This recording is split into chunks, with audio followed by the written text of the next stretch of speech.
네, 여러분 반갑습니다. 취업예감TV의 면접술사입니다. 오늘 제가 자소서에 아주 엄청나게 많이 등장하는 폭망하는 경험 5가지를 여러분들한테 설명을 드릴 텐데요. 제가 여러분들이 자소서 검토해달라고 보내는 거, 회사에서 뭐 면접 보려고 이제 검토하는 자소서들 이런 것들을 뭐 한 달에 몇백 편씩 보다 보면은 굉장히 흡사한 경험이 반복돼서 나오는 경우가 많습니다. 오늘 그 경험들이 어떤 건지 살펴보고 한번 이야기 나눠보도록 할게요. 여러분, 우리가 아무리 맛있는 음식도 계속 먹으면 질리고 좋아하는 노래도 계속 반복해서 듣다 보면 질리잖아요. 근데 이 자소서를 검토하는 사람들의 입장에서는 안 그래도 이 자소서 읽는 게 너무 노잼이야. 너무 또 뻔한 이야기들, 재미없는 이야기들이 가득한데, 그런데 그 안에서도 계속해서 반복해서 나오는 경험들이 있습니다. 제가 뭐 회사에서 1000개의 자소서를 검토한다고 보면 한 500개에서 600개는 이 자소서 경험들이 하나씩은 꼭 들어가 있어요. 그러면 정말 미쳐버릴 것 같아요. 아니, 또 이 경험이야? 뭐 이런 경우가 되게 많거든요. 그래서 어떤 경험들이 굉장히 자주 빈출로 나오는지, 그리고 이 경험들을 어떻게 하면 살릴 수 있는지에 대해서 오늘 살펴보도록 하겠습니다. 첫 번째입니다. 네, 플리마켓에서 물건을 팔았다. 네, 이 경험 진짜 엄청나게 많이 나오거든요. 특히나 영업이나 마케팅을 지원하는 친구들의 자소서에서 굉장히 자주 나오는 경험인데, 이게 뭐냐면 제가 막 옆에 있는 차장님한테 물어봐요. 아니, 대한민국에 플리마켓이 이렇게나 많아요? 아니, 왜 다 플리마켓에서 뭐 월 300만 원씩 돈을 벌었대? 그러면 왜 취직하려고 그러는 거야? 계속 플리마켓에서 물건을 팔지. 뭐 이런 이야기를 하고 그러는데, 네, 여러분들이 영업 직무에 대해서 굉장히 착각하는 것 중에 하나가 뭐냐 하면, 이런 시장 통해서 물건을 직접 판매하는 것처럼 이 세일즈라는 거를 보따리 같은 데다 짊어지고 돌아다니면서 자, 골라 여러분 우리 제품 좋아요, 이거 사요, 이런 식으로 판매를 한다고 생각하는데, 요즘에 그런 영업은 거의 없습니다. 대부분이 기업과 기업 상대로 판매를 하는 것들이고, 소비자들을 직접 대면해서 하는 판매직은 뭐 은행이라든지 아니면 서비스직이라든지 이런 거 말고는 대부분 기업과 기업 사이에서 일어나는 그런 영업 활동들이기 때문에, 이런 플리마켓에서 물건을 판매하고 뭐 300만 원 벌었다, 500만 원 벌었다, 이런 이야기들은 약간은 좀 아닌 것 같아요. 그래서 이 경험 굉장히 자주 빈출하지만 조금은 다르게 썼으면 좋겠다라는 말씀 드리고 싶습니다. 두 번째 경험입니다. 두 번째 경험은 인턴하면서 업무 매뉴얼을 만들었다. 네, 이런 이야기들을 굉장히 많이 하시는데, 사실 업무 매뉴얼이라는 것이 회사에서는 굉장히 중요한 겁니다. 뭐냐 하면, 이 매뉴얼이 한번 세팅되게 되면 신입사원이 입사를 했을 때라든지 아니면은 전 임직원들이 그 업무 지침에 따라서 움직여야 되기 때문에, 그 매뉴얼을 인턴한테 툭 던지고서 한 달 만에 이거 만들어 와, 이런 업무를 시키지 않아요. 대부분 계속 여러 차례 몇 년 동안 우리가 만들어 왔던 매뉴얼을 조금씩 업데이트하고, 그걸 업데이트해서 전사에 뿌릴 때도 위에 결제를 받아야 되고, 이런 과정들이 있는데, 업무 매뉴얼을 인턴이 만들어서 전사에 퍼뜨렸다? 이런 일들은 거의 없습니다, 사실. 제가 볼 때 여러분들이 이야기하는 업무 매뉴얼은 본인이 그냥 일을 할 때 어디 워드나 엑셀 같은 데다가, 아, 이런 일을 할 때는 요렇게 처리하면 된다, 요런 일을 할 때는 누구한테 전화하면 된다, 전화번호 몇 번, 뭐 이 정도 수준으로 만드는 경우가 굉장히 많은데, 그런 것들로 어필을 하고 싶다면 차라리 업무 매뉴얼을 만들었다고 하지 말고, 나는 업무를 맞닥뜨렸을 때 뭐 시급성이나 중요도에 따라서 우선순위를 나누고 그거를 차분히 처리해내는 오르가나이징 스킬을 갖추고 있다, 뭐 이런 식으로 어필을 하면 모를까, 매뉴얼을 만들어서 내가 전사에 뿌렸고 아직도 지금 전 임직원이 그 매뉴얼에 따라서 일을 하고 있습니다, 이런 이야기는 굉장히 위험하다라는 말씀을 드리고 싶습니다. 자, 세 번째입니다. 진짜 단골 경험이죠. 진짜 이거는 빠지질 않아. 매번 조별 과제에서 소통했던 경험입니다. 네, 항상 스토리라인이 비슷해요. 조별 과제에 들어갔다, 나는 리더였다. 네, 항상 리더죠, 우리는. 나는 리더였다. 근데 어떤 친구는 연락이 안 되고 도망가고, 어떤 친구들은 둘이 싸우고 이래가지고 제일 처음엔 분위기가 굉장히 안 좋았다.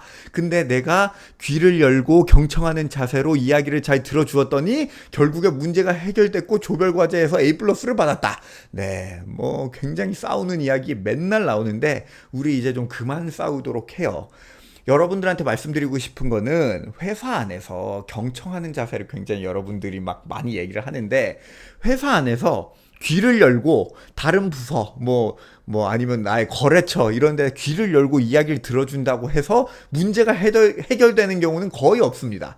다른 부서랑 막 치고받고 싸우고 난리치고 팀장들끼리 막 싸우고 이렇게 해도 문제가 해결 안 되는데 잘 이야기를 들어준다고 문제가 해결돼? 그런 일들은 잘 일어나지 않거든요.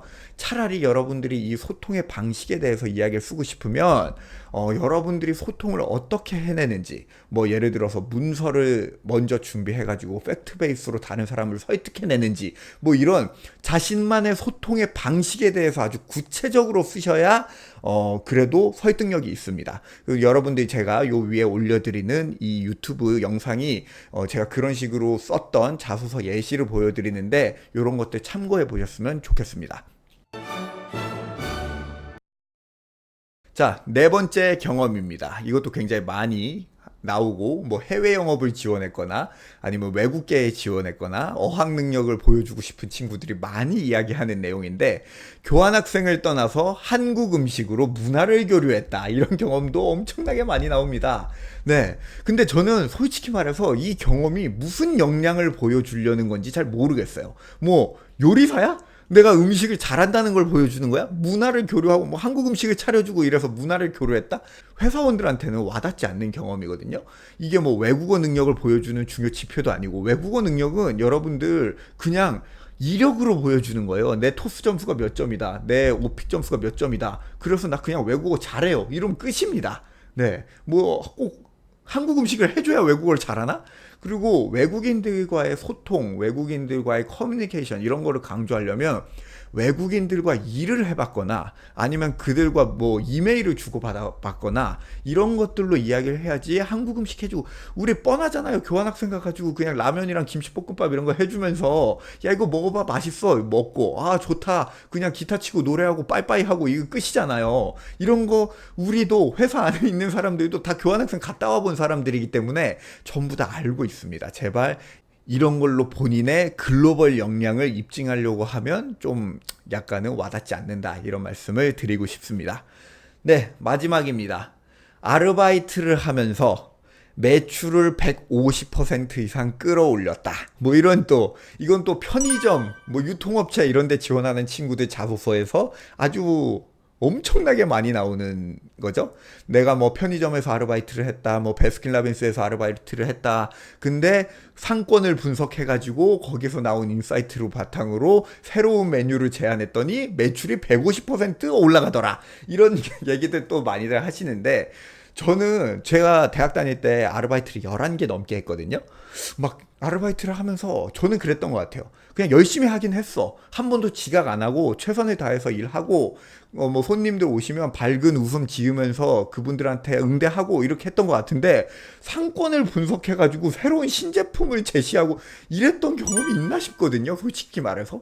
아니 그러면 대한민국의 어려움을 겪고 있는 그 많은 소상공인들과 자영업자들이 그냥 아르바이트생만 잘 뽑으면 매출이 쭉쭉 잘 나올 거 아니야. 근데 다들 왜 어려움을 겪고 있겠어요? 안 그래? 이런 것들은 대표적으로 진짜 와닿지 않는 경험입니다, 여러분들. 무슨 말인지 이해되시죠?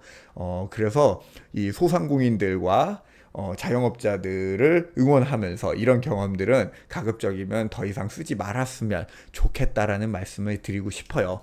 여러분들 제가 이렇게 말씀드리면 그럼 대체 무슨 경험 써야 돼요? 이런 이야기들 많이 하실 텐데 사실은 경험에 경중은 없습니다. 저도 언제나 별것 아닌 경험에서 자신만의 철학과 자신만의 생각하는 방식 그리고 일하는 방법을 보여줄 수 있다면 어떤 경험이든 살릴 수 있다고 이야기를 하기는 하는데 이 앞서서 살펴봤던 5가지 경험들이 왜 와닿지 않느냐 하면 여러분들이 자꾸 억지로 직무에 끼워 맞추고 없는 이야기를 막 지어내고 그리고 성과를 부풀리고 이러기 때문에 회사원들이 이걸 보면 나도 이거 해봤는데 안 이런데? 이런 경우가 굉장히 많아요. 그래서 가급적이면 여러분들이 이런 경험은 조금 지양해 주셨으면 좋겠다라는 말씀을 드리면서 마무리 짓도록 하겠습니다. 네. 여러분들과 함께 유튜브 채널로 이렇게 소통하고 경청하고 시장을 분석하고 그래서 매출을 끌어올리고 이렇게 해서 저도 참 기분이 좋네요. 여러분들 저희 취업 예감 좋아요, 구독하기, 알람 설정 하시고서 더 좋은 이야기들 많이 들으셨으면 좋겠습니다. 그러면 이것으로 오늘 유튜브는 마치도록 할게요. 감사합니다.